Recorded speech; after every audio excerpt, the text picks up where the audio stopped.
pre. Mag Bicol Express tang bangus.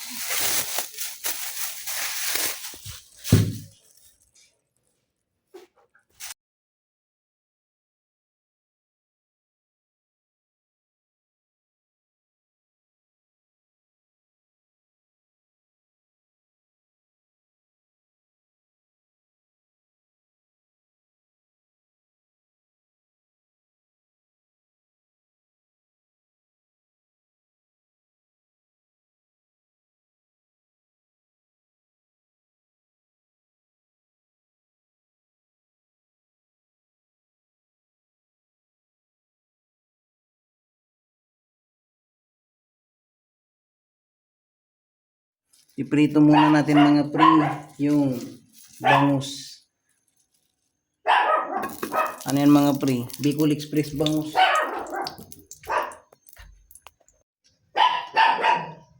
Prito muna natin yung bangus mga pre. Para masarap naman. Huwag naman yung sobrang pedas mga pre. Diba?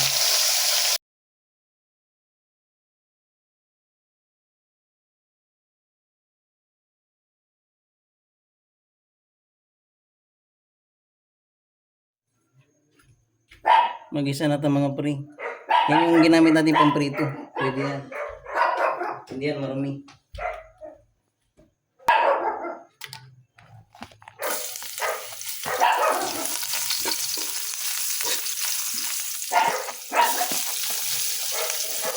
Bicol Express na bangus yung ulam natin mga pre. Napanood ko lang to eh. Try ko lang.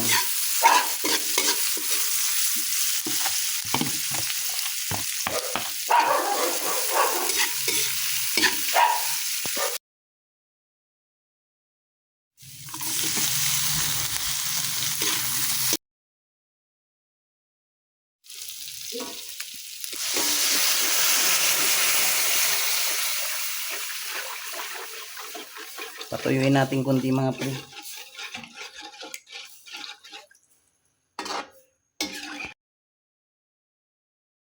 Haluin natin ang haluin para hindi mamuo yung gata mga pre. Tapos hintayin natin matuyo ng konti. Pag parang malapot na, ilagay na natin yung bangus pre. Ito na yung mga isda mga pre.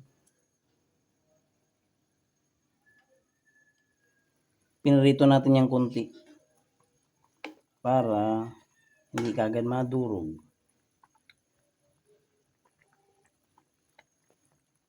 Ito ba akong ay!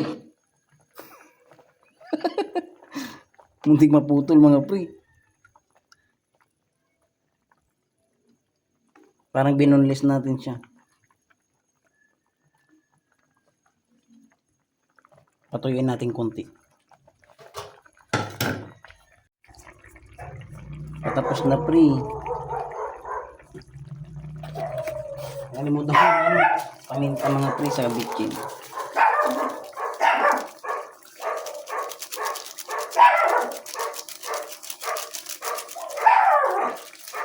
Tapos konting asin. Konti na lang ito mga pre. Pwede na. Oh, tapos halong konti. Ganyan na lang yan. Huwag lang. Wala yung ano. Baka hindi malumabuti. Babaw muna natin.